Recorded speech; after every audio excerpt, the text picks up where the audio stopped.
Today we're going to take a look at Eric Yoon's collection. This is actually the second time I've done this, but it's a dope collection. Let's get on with it for the second time. So, let's start it off with what Eric wrote.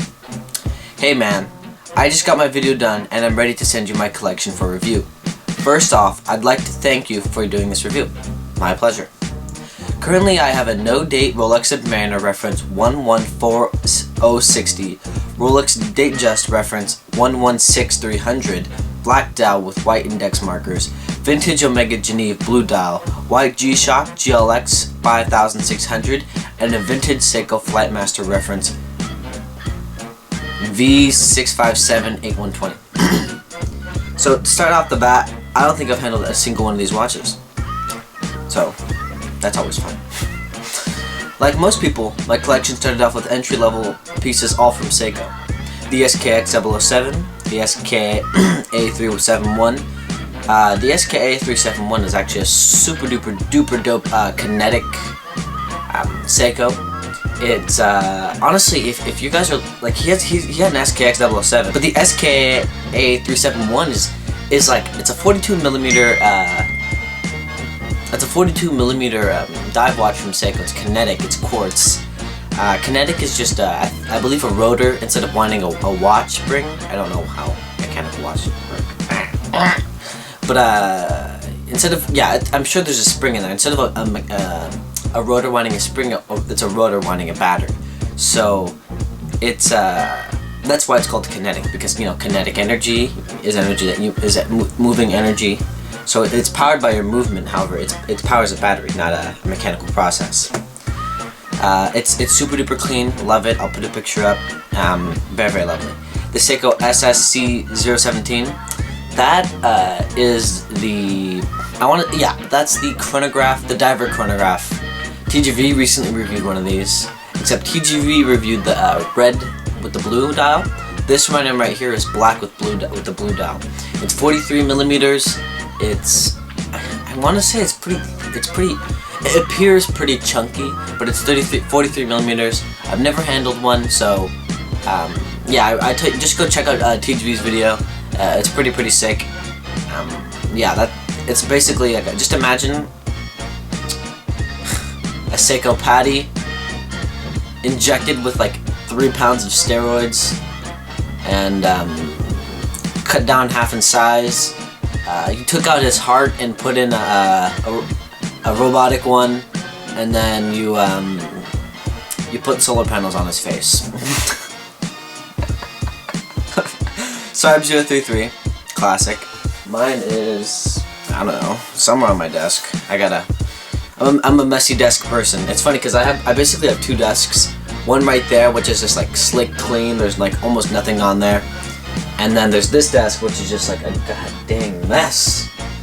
But that's how I like it. I like some chaos, and I like a bit of order. I like balance.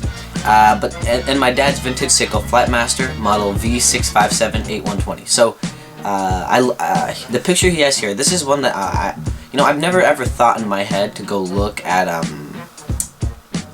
Flightmaster. I've never even thought about it, like vintage Flightmaster. Like I don't know, like. It's one of those things that you really kind of just like go, oh, yeah, there's a vintage Seiko Flightmasters, huh? That's pretty cool. His is really beat up, very beat up. And it said it was his dad. So after watching his video, his dad wore it as a beater, as his only watch. So you wear a watch for maybe, like, I don't know, let's say 5 to 10 years straight, and then maybe even just 5 years straight, 3 years straight. And then you give it to someone else, and then they wear it. That watch is gonna be beat up, and that watch is gonna have some character. I love the Seiko Flightmaster you have. Like most people, my collection started off with entry-level pieces from Seiko. I already read that. The next piece has to be my, oh, here we go. All Seikos except for the vintage Flightmaster was sold to upgrade my collection to new pieces. Ever since I got him a Seiko SSC081, which I gotta look up, I'm pretty sure that's the, Seiko SSC0. I know that's, I'm pretty sure, oh, interesting. So he got him, what seems to be, I think, solar powered, kind of aviation kind of inspired Seiko chronograph. So that's a really nice gift, dude. Very, very, very classy. It's like, it's kind of the, I remember there was a viewer and he was asking, hey, is there any vintage dress watches over 40 millimeters? And no, there's not. However, you can find pretty large chronographs, and that chronograph kind of embodies how you can have a kind of dressier chronograph. Ever since I got him an SSC 081 a few years ago, he consistently wore that piece instead of his Flightmaster, so the piece was given to me. The vintage Seiko V657-8120 cannot be purchased today since they stopped production of it in the 90s. The piece is special because I remember growing up with it because my dad always had it on his wrist when I was a kid. The watch was a symbol of adulthood and manliness because when I was younger I thought watches were for men who have to go to work and grow and act grown up. This piece serves as a reminder of my childhood and a link between my dad since we both enjoy watches. Very, very, very cool. The next piece has to be my G-Shock. I got this piece after graduating middle school. Hey! Good job, dude. I graduated middle school too. It's funny because I had a white G-Shock in middle school too, actually. I'll put a picture up of it. It's kind of just imagine talking too fast. Slow it down. Imagine just the classic G-Shock, right? The classic G-Shock. Nothing too special about it. White with a, I believe, gray face. That's the one that I had when I was in middle school. So white G-Shocks in middle school. Hey, that wasn't just in your middle school, dude. I felt pretty cool with mine too. I got it because for some strange reason in my middle school it was cool to own a white G-Shock. Hey, that's not weird. As a matter of fact, it's very cool. And at a point, I realized how useful it would be to have the time on my wrist, since I wasn't allowed to pull up my phone during school. Yeah, I feel it, dude. At my middle school now, well, the middle school I went to was this really, really, really big middle school in North Seattle. Most kids who lived in North Seattle went to this one middle school. Had, I think, like definitely over 1,000, maybe just under 2,000 kids who went there, and it was known for being a pretty bad school. And my class and myself actually kind of added to that. And once I had this teacher in 6th grade. I'm not proud of this, however. I'm not proud of this. But there's this teacher. Her name was XYZ, and she was a science teacher. She came in like halfway through the year because the other teacher had to like retire or medical problems or just, I don't even remember exactly. But yeah, we did not listen to her at all. And she used to have this little bell that she used to ring like ding ding ding ding ding ding ding ding ding.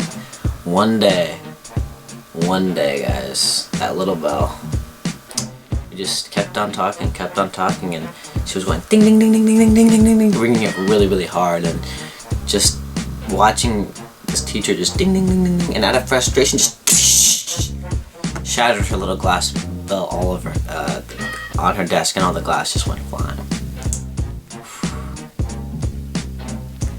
That was when I realized that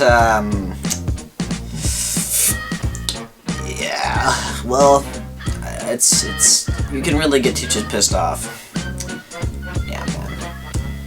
Oof, we had a really bad class that year. And a few years later, the school kind of goes a bit more, let's just say nowadays it looks more like a Catholic private school than a public school. Yeah. So how my middle school went. It stays in my collection till this day because of the memories associated with the piece. This piece is my test-taking watch. Since I took it to every major exam I took, I needed a reliable timepiece to keep pace while taking tests. Being a digital display is extremely easy to read the time at a first glance. That's kind of why I always, whenever there's a kid, right, let's say, yeah, and most kids, and not even really kids, just people who, because even people my age, we don't read analog clocks very often, you know, we have, our screens tell us the time, and they're not analog, and it's just, especially when it's a wristwatch, and you want to give a wristwatch to someone, especially in particular if it's, I'd say, depending on the girl, right? I'd say in general, it's good to give girls, at least my age, I'm like 18, like as a gift. Digital wristwatches over analog, and on top of that, by extension, kids, unless your kid, chances are your kid is not going to be able to read analog, at least for a while, and there's going to be a pretty large learning process, so it might take them like a month to learn how to read analog. And I wonder if they still teach analog timekeeping, you know, like, oh, if the hand's here and the hand's here. I wonder if they still teach that in school nowadays, but even if they do, it's not going to be a muscle that they use very much, reading analog time. So I totally get what you mean. You know, we all can get better at reading analog time, and for me, it's not so much just I don't know. They're just watches. I don't know how to really explain it.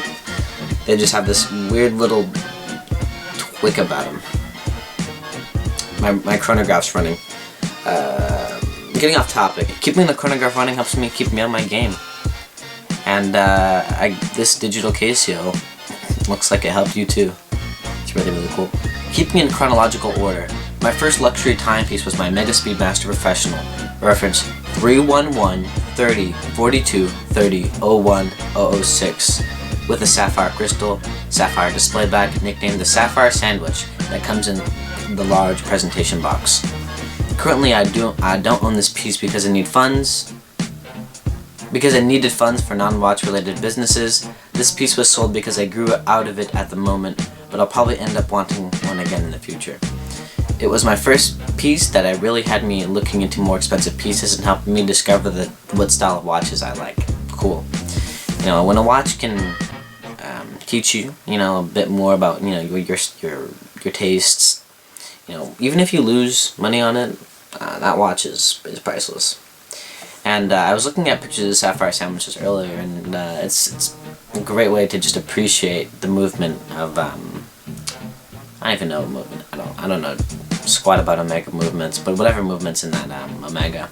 I was looking at pics and stunning.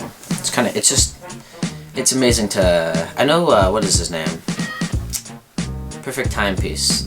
I don't watch very many of his videos, however. I remember one where he was saying that he was obsessed with sapphire display backs, and I can totally relate to that. It's beautiful to see how mechanical objects work.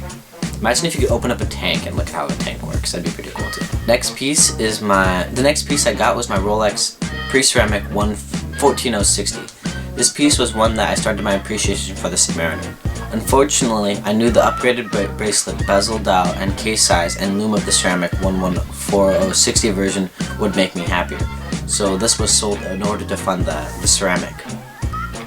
And earlier, actually, when I was the first take I had, I was looking through and I looked. He has two pictures up, right? He has a picture of his his pre-ceramic sub and then his ceramic sub, and I scrolled up to the top and I was like, why does that Submariner look so weird? No, what? And then I scroll down and I go, well, I'm like, why does it look so weird? Then I scroll down and go, oh, that's the pre-ceramic that he used to have. So you know, I gotta get better at spotting ceramic versus pre-ceramic subs. But I gotta say, I kind of agree with you. I like the ceramic sub better than the pre-ceramic. The pre-ceramic kind of looks like a Camry, like a 19. Well, in Seattle, everyone in Seattle has cars. I kid you not, that are newer than 2010. Crazy. I mean, not where I live, not so much. But the closer you go towards the center of the city, the more likelihood, the newer the cars get, pretty much. And this kind of reminds me of more of like a 1995 Camry. You know, driving down the street in like Belltown, which is like where all the condos are. Not saying that it's weird or uncommon, it's just like, oh, that's a 95 Camry. The next piece is my Rolex reference 14060, so the ceramic. This piece is my favorite. It really kept me looking down on my wrist, whether it be at home, outside, or at school. I got this piece for my 19th birthday. Wow, 1 year older than me. I'm getting a sub. What did Christian get? Christian got something for his, I think it was a Datejust, presidential, something like that. I don't know. Actually, Mr. Morris is looking at a presidential. Anyway, I know there's a lot of hate associated with the sub because they say everyone has a Submariner. No, everyone doesn't have a Submariner. But I know myself and well enough to say that I bought the sub for what it is, and not just to follow the hype. My uncle, this is my youngest uncle. He's 5 years older than me. He's more like a cousin, or more like an older brother. And yeah, more like a cousin. He's not more like an older brother. But yeah, he only likes the sub. Really, it's the only watch that he really likes. You know, and people can be like, oh, this or that, whatever. I don't care about that. He's a sub guy. Loves the Submariner. He thinks all the other ones are just kind of like for rich snobs. So maybe I'll have to change his mind about that.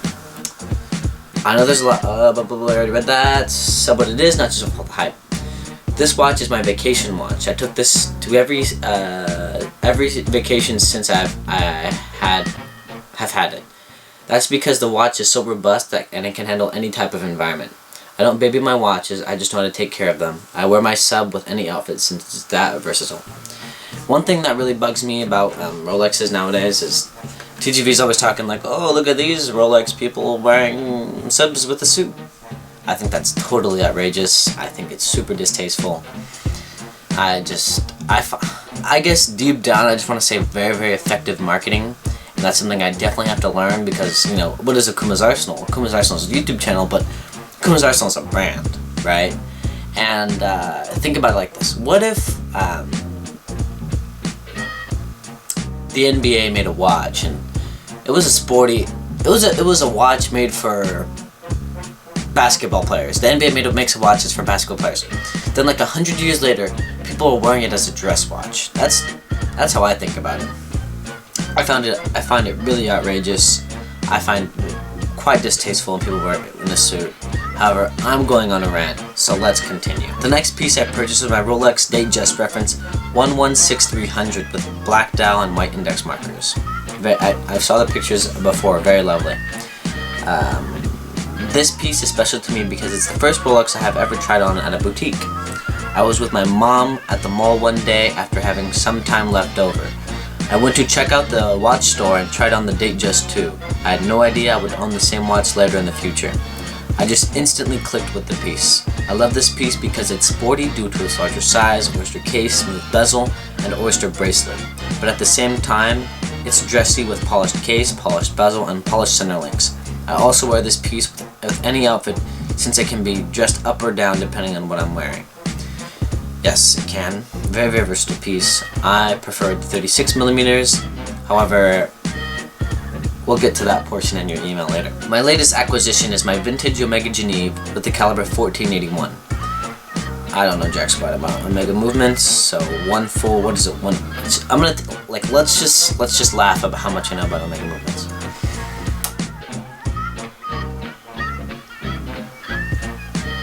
'70s. People, I think this is I believe this is the '70s movement. People talk down on because the generation before was better. Or was that the '80s? Yeah, there you go. You guys can laugh at me for not knowing jack squat about Omega movements. That has a unique quick set function. What is a quick set? That operates by pushing the crown down like a button. Okay, so quick set. So you're talking about the date? So you push the crown in for the date change or the date? What? I'm gonna go take a look at the watch so I can understand what you mean. Okay, so it's a date, not date, day of the month. So every time you click it, that changes. And that is pretty damn dope. It's cool, like a button. This one started my love and appreciation for vintage pieces. Despite being made in 1971, it runs like a champ and doesn't look outdated at all. No vintage wristwatch can look outdated, my friend. Unless it's a pocket watch. It can definitely pull off as a modern watch. This is my stealth luxury piece since not everyone knows. Everyone going to know it's an Omega. But if I do get stopped by someone because of it, I know that he/she, mostly he. I mean that because I was looking at my analytics, and depending on what day it is, it's either 97, 98, or 99% of my viewers are men. So if there's a chick out there, or a woman, or a girl, or whoever, however old you are, and you're into watches, like, wow, that's pretty cool. You know, I've stumbled across a few women watch collectors on Instagram. However, in my experience, you know, most watch people are men. But you know, my girlfriend, even now though, she knows more about watches than I'd say 99% of people. So that's maybe, who knows, maybe actually, speaking of which, we were watching this romantic movie at the movie theater. It was oh, what was it? It was, I'm gonna put you know what, screw it, I'm gonna just edit this part out. We're watching a movie, and it's this guy, he's really obsessed with jazz, like really old school classical jazz. And where he's really obsessed with the past. He loves Miles Davis. He loves John Coltrane. He loves people like that, you know. And when they stop and they look at his watch. Not look at the watch, but the camera kind of catches a good glimpse of his watch. And I yell out, "Oh, it's an Omega!" Right in the middle of the movie theater. I couldn't hold in my excitement, you know, because it really fit his character. I don't know what kind of Omega it was, but it was a vintage Omega. I'm gonna say it's a Seamaster, because it looked a bit bulkier than it was small, don't get me wrong, but it was quite like, what was I saying? It looks larger, right? Kind of like how the ceramic looks versus the ceramic submarine looks compared to the yeah, it was called La La Land. That was the movie we watched. It was La La Land. But yeah, it's kind of like how the it was chunkier. It was a chunky little wristwatch. Doesn't make any sense. But yeah, it was La La Land. He had a vintage Omega too, so very cool. But I stopped by, and after the piece started making me look more to vintage in the vintage realm and learn about them. Very cool, my friend. I have some watches in mind that I'd like to pick up and would like to hear your thoughts on them. Okay. I'm looking to pick up a Rolex Datejust 1601 blue dial. Oh, perfect, easy. Christian. I was gonna say Christian Harris, but yeah, Theo and Harris. That's run by Christian. Has 1601s in there, so I recommend them. If they don't happen having in their store, look up eBay. In blue, that's gonna be super duper clean. However, I'm not really exactly for sure, you know, the price range for these. I don't really know very much, just because I haven't had that much around, like this. I haven't had that much money to play around with yet, so I don't even really look at them, right?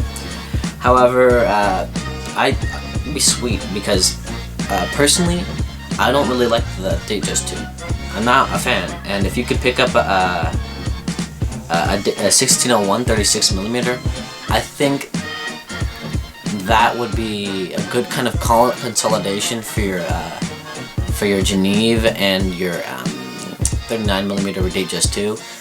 And if you sold those two pieces, you would actually have, I'd say, more. I don't say more money. Yeah, you'd have cash to spare. So I think the real question you have to ask yourself is, would you keep your Geneve if you got a blue dial 1601? That's a question that you should definitely have to ask yourself. Also, you should ask yourself, if I have a 36mm Datejust, am I going to keep my Datejust 2? Right. So it's kind of, in my eyes, it's kind of like the in between. So I have my Sarb 033, right, and I'm going to get a Grand Seiko SBGX or 053, one of those 37mm Grand Seikos. And at first I was thinking if I got the quartz, I'd swap it out with this, but then I was, oh, this is a chronograph, oh, never mind. Right, so sometimes when you're picking up a new piece, it might be kind of in between two watches that they're so close to, you might as well get rid of those two watches. Like, what's the point of having a Sarb 033, I'm going to put a picture up here, and an SBGX 061 at the same time? It's too much overlap. So just figure out what you're going to do with the other pieces when you get the 1601, definitely. My middle term goal is an Omega Seamaster Coaxial 300. You know what? Let's play the beat that I was listening to earlier. My name is Bond. James Bond.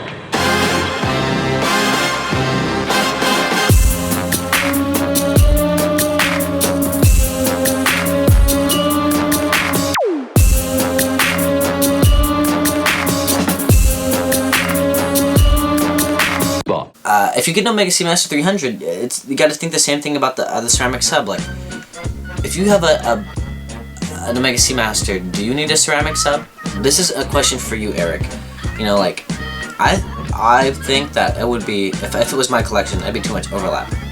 I would sell this, if I wanted an Omega Seamaster 300, I'd sell the ceramic sub, get an Omega Seamaster Coaxial 300, and use that extra money to put that in a Wealthfront account. Use that to travel, you know, save it. I don't know. Having an Omega Seamaster and a Submariner, it's kind of like having a Starb 033 and a what's that one? The Visor Date. I forgot what company makes the Visor Date, but it's like having a Starb 033 and a Visor Date. It's like they're so maybe it's different with the Seamaster and the Submariner because they're in different price ranges. However, they're two iconic luxury dive watches, and once again, it's like, do you want to have the Submariner and do you want to have the Seamaster? I don't know, man. That's up to you. That's a lot of money held up in watches. I mean, you have a 5-watch collection. Okay, here's a better question to ask yourself. How many watches do you want? Do you want 5? Do you want 4? Do you want 3? Do you want 6? Do you want 7? If you get any of these watches, there's so much overlap, and if you want like a 5-watch collection, you might have to get rid of some pieces, so just keep that in mind. As my long-term goal includes a Rolex Daytona and Black Dial.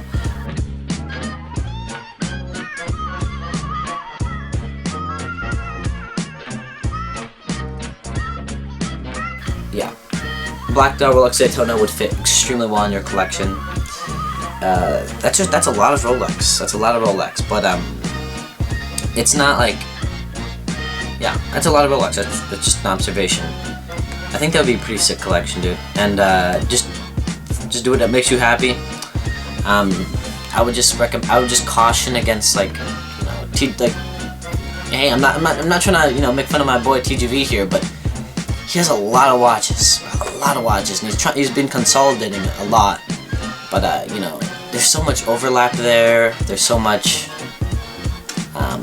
you know, it's like he had to. I mean, sometimes he has a lot of overlap, sometimes he doesn't. But it's like sometimes, if you look at his past collection, he has like, you know, 4 Black Dial jive watches, and he's like, damn, I gotta get rid of this stuff. So just you know, trim it down. You know, trim it down. As you can tell, I really like steel watches with black or blue dials that can be both dressy and sporty. So I learned that the category of watches that I personally like is refined sports watches. Perfect, dude. I'm really happy that you figured out what watches you like for you. Very, very, very, very dope. Eric, I love your collection. It's very lovely. It's funny because he responded, because earlier I sent him a, hey, I just filmed the video, but, you know, it messed up, so I had to redo it. However, I just want to say thank you very, very much, Eric, for sending me your collection. I'll leave a link to his channel in the description below. He has 3 videos up, and they're all pretty good. Very, very good videos. What do I recommend about those watches? Because you guys said, what are my thoughts on them? It seems like you might be closer to your journey of watch collecting. So just keep on refining. Just watch out for overlap. Figure out how many watches you want in your collection, because you didn't say like, oh, I'm gonna sell this probably to get this or do this or that. But let's look at it like this, right? If you sell the ceramic Submariner and you sell the Datejust 2 and you sell the Omega Geneve, and then you get 1601 and you get the Seamaster 300, I'm gonna pull number out my buttocks and just say the Seamaster used you could probably get for like $4,000. This is just a complete guess. I don't even know, but it's definitely gonna be less than a ceramic Submariner. Let's say you sell the ceramic Submariner for like $7K. What is that? 3 extra K left over, and with that money you can get a 1601. And then you sell the Datejust 2, which is, I don't know. Let's just pull a number out my butt. So 4K. That's 4K left over. And let's say you sell the Omega Geneve. Let's say you sell it for. Let's just say by the end of this you have $5,000 left over, right? You mean, what can you do with that $5,000? You mean, you're a younger guy like me. $5,000 could be hitting up another country, traveling for like a month or 2. That could be, you have a YouTube channel, that $5,000 could be used for just picking up like watches for review. That could be, you know, you could start slinging some watches on the side, buy vintage watches, sling them, buy some vintage watches, review them, sling them, buy some vintage watches, review them, sling them. Like this, if you kind of consolidated your collection and you had that spare money, there's a lot of options you can have with them, you know. So just keep that in mind, that, you know, just if you end up just buying all of these watches, you're gonna have, like, let's say ceramic sub is what, 8K, Datejust 2, let's just say 5K, so that's like 13K, plus if you get a 1601, just say that's like 2K. Like, if you add all these numbers up, it's just under $20,000. Like, do you want $20,000 worth of watches, like, on you? If you want that, cool, and you want to have like 4 Rolexes, cool, but it's like, you know, where's the limit, right? And just also think that, especially since if you have YouTube like me, right? The reason why I don't buy very many watches is because there's other things I have to keep in mind, right? What if I want, like, what if my camera breaks down? I have to get a new camera. What if this breaks or that breaks? Or, like, when you got a YouTube channel, you gotta make sure that the necessities are met, right? And just keep that in mind. If you have extra money laying around, if you decide to consolidate your collection, just really think, what are you gonna do with it? You're gonna put it in a wealth front account, let it just build up compound interest over time. You're gonna put that in your portfolio, you know, what do you want, whatever you want to do, my bud. So just keep that in mind. That is a lot of money that you can be playing around with, making moves with. Anyway, Eric, I just want to say thank you very, very much for sending me your collection. I know you're thanking me for reviewing it, but I'm going to thank you for sending it. I look forward to, what's the word, relationship in the future. And to the viewers, thank you very, very much for watching this video, and I'll come out.